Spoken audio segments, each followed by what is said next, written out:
আমার চ্যানেলে আমি দশম শ্রেণীর ছাত্রছাত্রীদের আন্তরিক স্বাগত জানাই।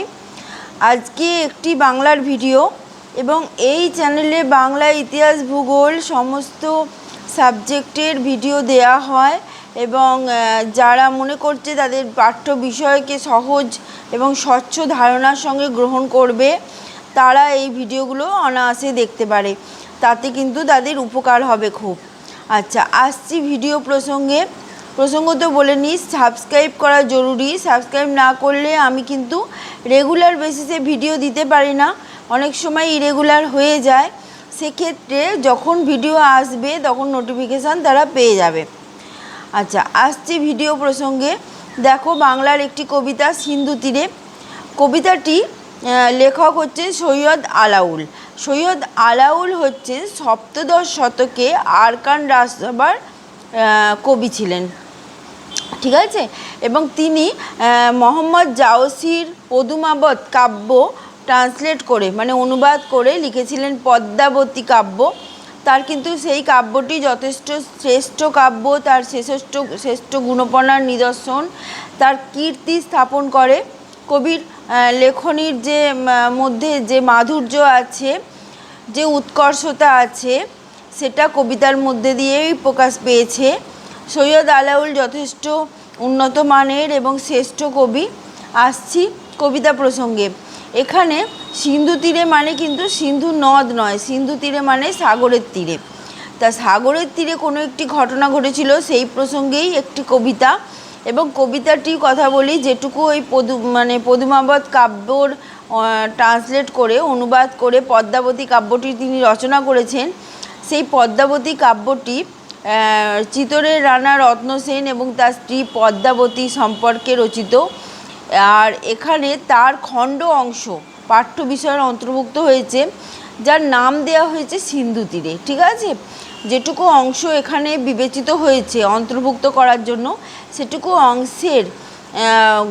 অংশের গুরুত্বকে মনে রেখে এইটুকু অংশের নাম হয়েছে সিন্ধু তীরে, ঠিক আছে।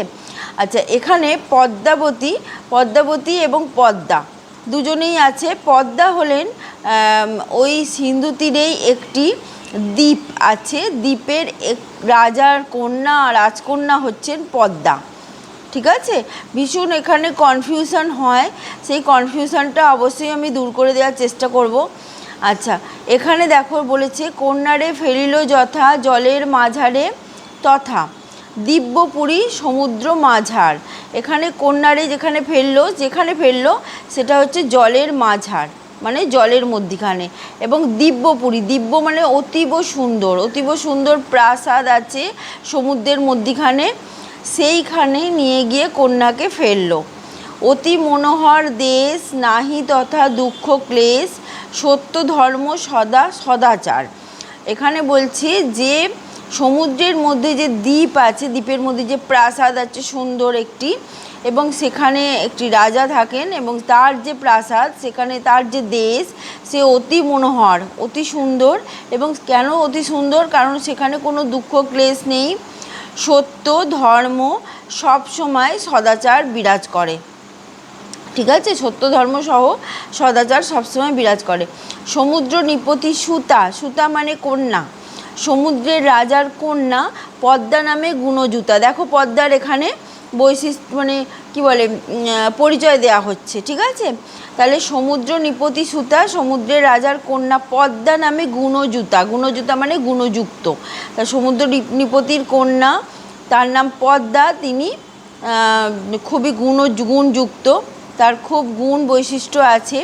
সিন্ধু তীরে দেখি দিব্য স্থান, তিনি সাগরের তীরে সুন্দর একটি মনোরম স্থান দেখলেন। উপরে পর্বত এক, ফল ফুল অতিরেক, তার পাশে রচিল উদ্যান। এবং সেখানে সিন্ধু তীরের একটি দিব্য স্থান, সুন্দর স্থান দেখে তিনি একটি পর্বত দেখলেন এবং সেই পর্বতের ওপরে অনেক ফুল ফল রয়েছে, অতিরেক মানে প্রচুর, এবং তার পাশে একটি উদ্যান তিনি রচনা করেছিলেন। নানা পুষ্প মনোহর সুগন্ধি সৌরভতর, এবং নানা রকম পুষ্প সেখানে রয়েছে, মনোহর সুন্দর এবং সুগন্ধি, তার সুগন্ধি সৌরভ সেখানে বিরাজ করছে। এবং আর কি আছে, নানান ফল বৃক্ষ সুলক্ষণ, তাহলে আমরা কি জানতে পারলাম যে সিন্ধু তীরে একটি সুন্দর মনোরম প্রাসাদ আছে এবং সিন্ধু তীরেতে একটি খুব দিব্য সুন্দর স্থান আছে, যেখানে একটি পর্বত আছে, ফুল ফল প্রচুর আছে, তার পাশে একটা উদ্যান আছে, নানাবিধ পুষ্প আছে, তার সুগন্ধ চারপাশে ছড়িয়ে পড়ছে, নানা রকম সুলক্ষণযুক্ত বৃক্ষ রয়েছে, মানে ঔষধি অনেক বড় বড় ভালো ভালো গাছ রয়েছে। তাহাতে বিচিত্র টঙ্গী, টঙ্গী মানে উঁচু স্থান, এবং বিচিত্র মানে সুন্দর, চিত্র বিচিত্র নানা রকমের উঁচু স্থান রয়েছে, যেগুলো কি হেমরত্নের নানা রঙ্গী।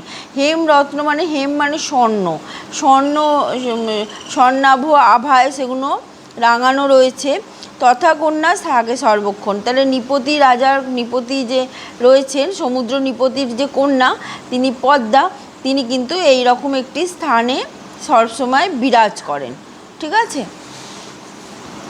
আচ্ছা, পৃথ্বীপুরে ছিল নিশি নানা সুখে খেলি হেসি, যদি হইল সময় প্রত্যুষ।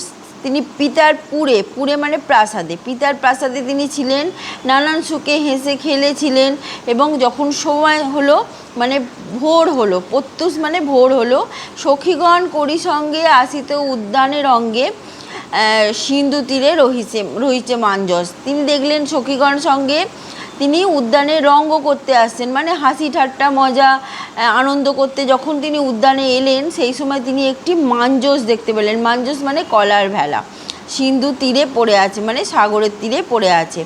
মনেতে কৌতুকবাসী তড়িৎ গমনে আসি, দেখে চারি সখী চারি ভিত।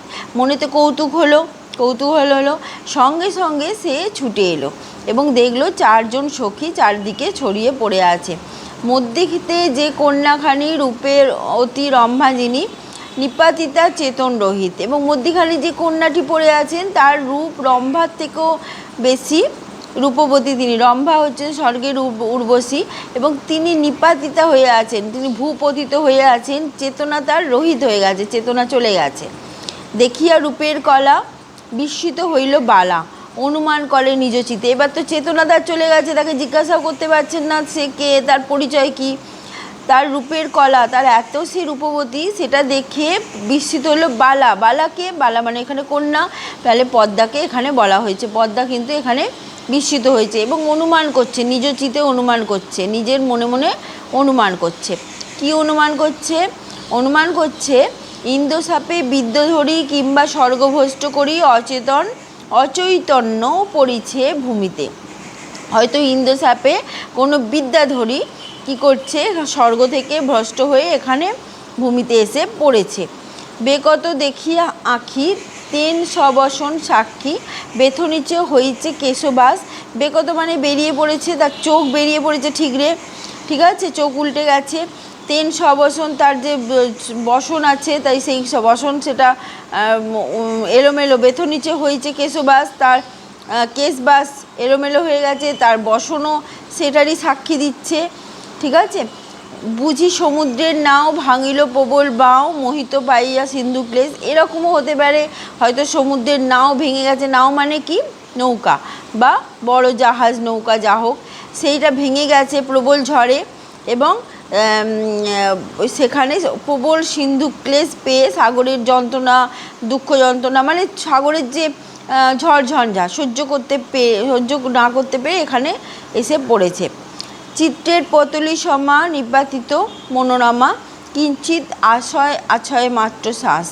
চিত্রের পুতলি মানে চিত্রের পুতুলের মতন, ঠিক আছে, মানে আঁকা চিত্রপট এরকম মনে হচ্ছে দেখে সেই কন্যাকে, যে কন্যা অচৈতন্য হয়ে পড়েছে, এবং তার কিঞ্চিত মাত্র শ্বাস আছে, অল্প অল্প শ্বাস বায়ু বইছে।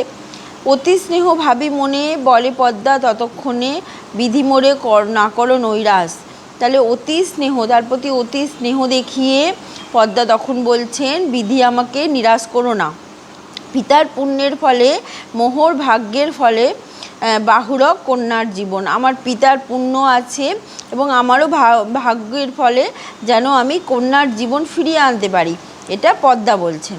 চিকিৎসিমু প্রাণপণ, চিকিৎসা করব প্রাণপণ। করো কৃপা করো নিরঞ্জন, মানে ঈশ্বর তুমি কৃপা করো, দুঃখিনীরে করিয়া স্মরণ, আমাকে স্মরণ করে, এই দুঃখিনীকে স্মরণ করে তুমি কৃপা করো, এটা পদ্মা বলছেন। সখী সবে আজ্ঞা দিল, উদ্যানের মাঝে নিল, পঞ্চজনে বসনে ঢাকিয়া। এবার 4জন সখী আর মধ্যিখানে সুন্দরী যে কন্যাটি পড়েছিল ভূপতির, তাকে সবাইকে বসনে ঢেকে দিল। অগ্নিজালি ছেঁকে দাও, কেহ শিরে কেহ পাও, তন্তে মন্তে মহৌষধ দিয়া। তাহলে আগুন জেলে তাকে সেঁকে দিতে বলছে, তার গায়ে তাপ দিতে বলছে, এবং তন্ত্র মন্ত্র মহৌষধ দিয়া তাকে সেবা করতে বলছে পদ্মা। চারিদণ্ড এই মতে বহু যত্ন চিকিৎসিতে পঞ্চকন্যা পাইল চেতন। এবং 4 দণ্ড ধরে এই ধরনের সেবা করতে করতে এই পঞ্চকন্যা কিন্তু চেতনা ফিরে পেল। শ্রীযুত মাগন গুণী, শ্রীযুক্ত মানে শ্রীযুক্ত, মাগন গুণী হচ্ছেন আরকান রাজা রাজসভার মন্ত্রী, এবং তার নির্দেশে মহন্ত আরতি শুনি হীন আলাউল সুরচন, এবং মহন্ত যিনি সৈয়দ আলাউল তিনি কিন্তু এই বন্দনা করছেন। এটা তখনকার দিনে মধ্যযুগের কবিরা, মানে সপ্তদশ, ষোড়শ, পঞ্চদশ শতকের কবিরা কী করতেন না, কবিতার পরে নাম লিখে, নিজের নাম লিখতেন না, তা হিয়ালি করে শেষে নাম লিখতেন। তোমরা এরকম দেখেছো, কলিঙ্গ দেশে ঝড় বৃষ্টিতেও দেখতে পেয়েছো। আজকে এই পর্যন্ত, ওকে বাই।